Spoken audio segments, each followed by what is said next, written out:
Hello, listener, and welcome to this preview of our latest Patreon-exclusive episode. To continue the conversation and listen to the full episode, head over to the Beyond the Screenplay Patreon. The link is in the show notes. Hello, patrons. I'm Michael, and welcome to Beyond the Screenplay, the podcast where each episode we do a conversational deep dive analysis into a film. Today we are talking about Chicago, the 2002 film written by Bill Condon, based on Chicago by Bob Fosse and Fred Ebb, and based on Chicago by Maureen Dallas Watkins, directed by Rob Marshall. I'm joined by the Beyond the Screenplay team, Trisha Rand. Hello, everybody. Brian Bittner. Razzle dazzle. And Alex Calleros. Hi. All right, so we are in week 6 of our Wicked Winter season. We're almost at the end. Next week, we're going to be talking about Honora, which I have not seen. I know nothing about. I hear it's good, and there are strippers. That's what I know. Last week, we talked about The Brutalist, which is a different movie than that. And today, we're talking about Chicago, also very different than either of those two films. Our second musical of the season. And I'm excited to talk about that and do some comparisons with Wicked. I'd say third. Wizard of Oz counts. Yeah. Oh, sure. I guess I kind of lumped them together conceptually, but yes. Okay. Our second IP, our second musical universe. Right. Yes. Okay. So let's dive in to Chicago. So I remember this movie coming out and me being frustrated with it because it wasn't Moulin Rouge, and Moulin Rouge was the cooler musical, but also being kind of excited about it because I had learned that I liked musicals from Moulin Rouge, and then I was angry that this wasn't the same kind of musical, but then I kind of liked how it did some of its music. So I had a complicated relationship with Chicago back in 2002, but I watched it a lot, and I feel like I haven't watched it since. Like, it's probably been 20 years since I've seen this movie.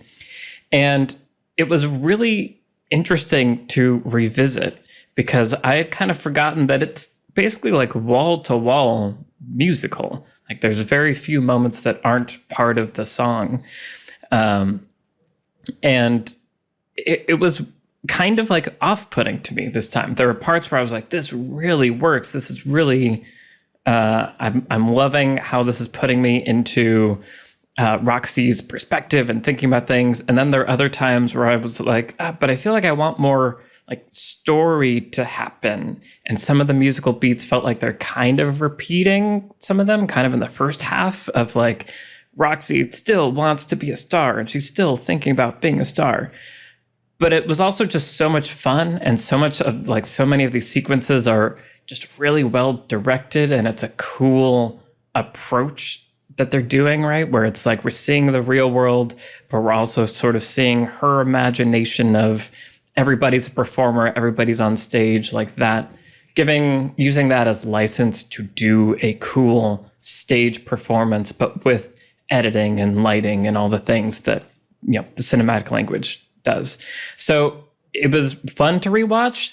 The like story didn't grab me as much this time, and I kind of want to like talk about that. Of like, I wasn't quite sure who I was rooting for at different times, but overall it was really fun. It has, you know, a nice arc. You know, the sort of I don't know what we call this, corruption downfall. Midpoint they get what they want, and by the end they realize maybe they shouldn't have it. But then at the end, they sing. So those are my thoughts. Trisha, tell me about Chicago. I love this movie.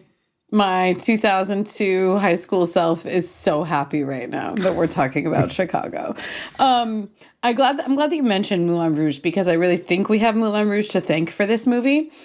And then we have this movie to thank for the aughts musical revival that immediately followed. Because Moulin Rouge took a bunch of Oscars, and then this one took a bunch of Oscars, including Best Picture, the very following year. And then immediately after this, we had Phantom of the Opera in 2004, and The Producers in 2005, and Rent in 2005, and Dreamgirls in 2006, and Hairspray in 2007, and Sweeney Todd, and Mamma Mia, and Fame, and they really were just making them. But for my money, this is kind of the gold standard of like a 21st century movie musical. I love the way it envisions the musical numbers in their relationship to the real story, the real life story that's being told. And the POV, like the first shot of the movie is like, we're just going to zoom in on Roxy's eye. And this is everything you're seeing is in her head. And I think it's really effective. Like it's a really smart way to do a big musical like this. And it gives you so much leeway in terms of staging and direction. It is wall to wall music. You are right. I did a time check this time because I was like, literally 2 minutes ago, we had an absolute showstopper of a song, and here's another one. And then 2 minutes later, here's another one. And it's, you know, if you look at the soundtrack listing and the runtime of the movie and you just divide the number of musical numbers by, it's like every 4 or 5 minutes or something. Like, it's truly wild how many songs are packed in here. And we can definitely talk about that. But yeah, there's something about this that just, I don't know, speaks directly into my heart. And we can get into some of the themes, which I think are interesting. And I don't know. It's so fun. It's so enjoyable. It zips along. It's hilarious. It's also just like catchy, and I love this movie. It's great. And I keep racking my brain. I've watched it a number of times over the years, and I keep being like, but I can't be like, I should be embarrassed because of how much I liked this, right? Like there's something, you know, that like now older me is like, but younger me probably had no taste. Younger me probably liked something that was a little bit silly and a little bit weird. And like, I guess if you guys are here to provide that perspective, I'll maybe be able to cede some ground. But watching it this time again, I was like, damn, this is a great movie. Like, it's just a great watch. So yay, Chicago, here we are. Beautiful. Cool. All right. Brian, what about you? Yeah, I watched this in 2003 probably, and don't remember having really strong feelings about it. I remember being slightly annoyed by all that jazz. It's that very moment grating. in particular. And I think it was like the trailer or something where I just kept seeing that. It was just like, what is it? And like now Queen Latifah is getting like nominated for Oscar. Like, what's happening? What is this movie, right? But then I watched it and I was like, oh, this is quite good. But I don't remember having really big reactions to it, and was looking forward to watching it again, and yeah, enjoyed it quite a bit this time. Definitely one of those movies that's like not super for me, but at the same time is just so well done that I'm just like just having a really good time watching it and really appreciating everything that's great about it.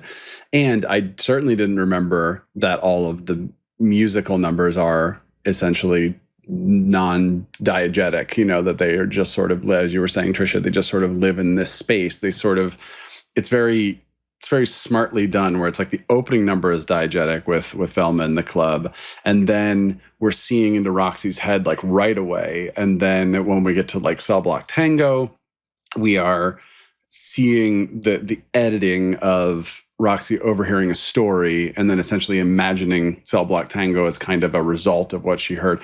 And then the movie tries to do that less and less, but it always does it.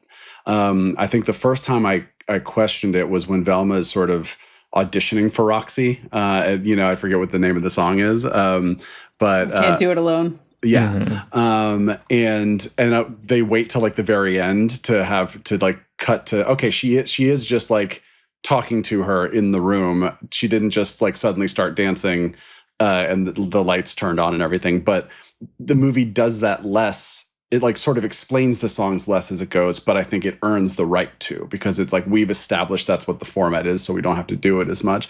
And that just really works for my problem with musical stuff, because it's like, it's one thing to accept a world where people just dance and sing, except in musicals, the people in the world don't dance and sing. Like, they don't know that they just did a song.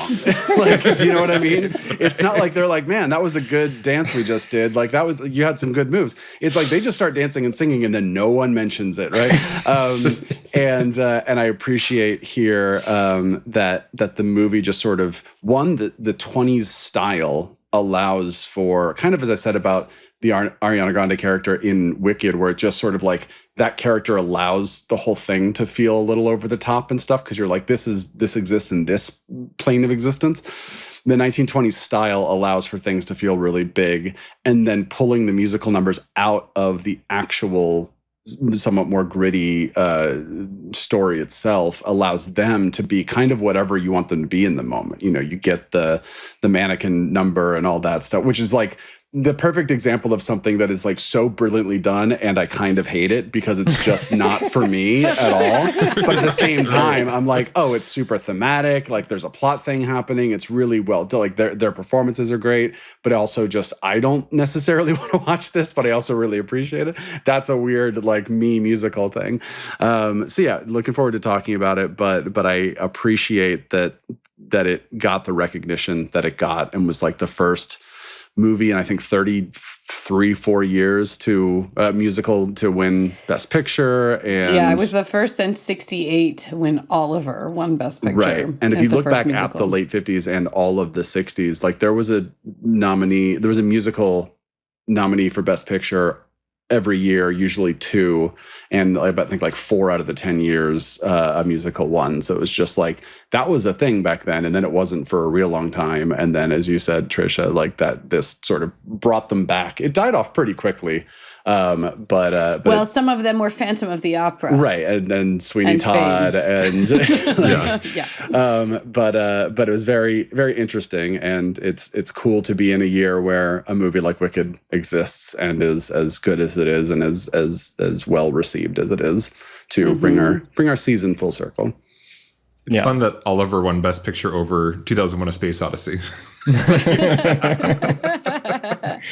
Oscars. It was a time. Oliver's a great movie. I just want to stand by that. It might not be 2001, but it's pretty good.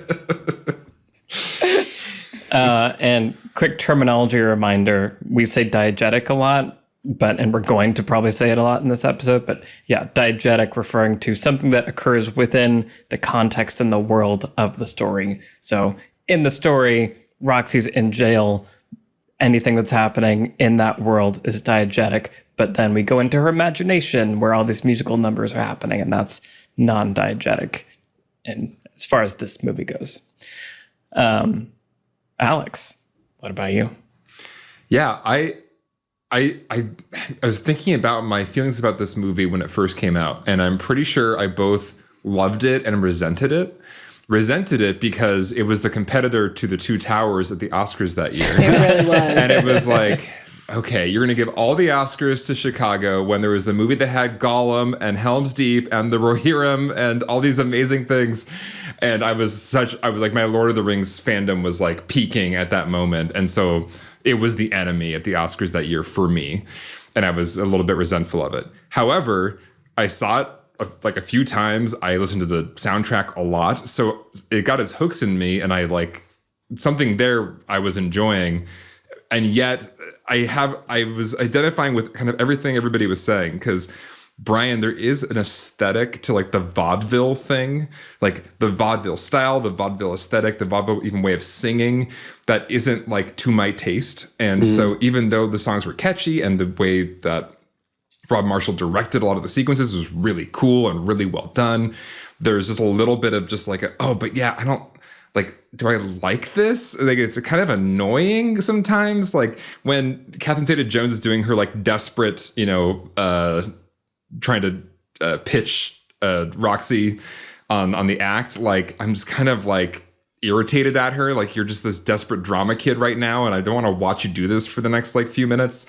So there's just something interesting in this movie where like there's something about the vaudeville thing that like annoys me. However, like watching it again, and also watching it at the time, because I watched it a bunch and listened to the soundtrack a bunch, I also really like it, and it's really fun. As you're saying, Trisha, it zips by.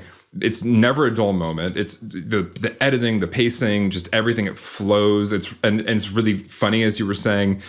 Watching it now, I also just realized how there really isn't anybody to really root for, and Roxy is pretty awful.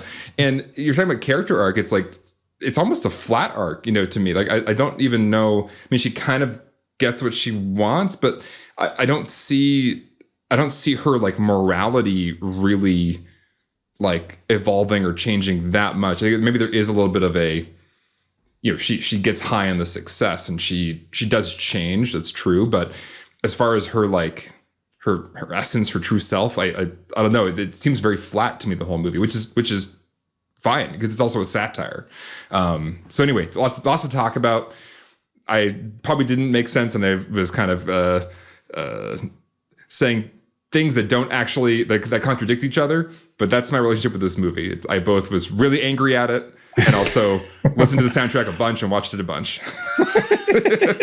Perfect. It's kind of how I feel about Moulin Rouge. Yeah, there you go.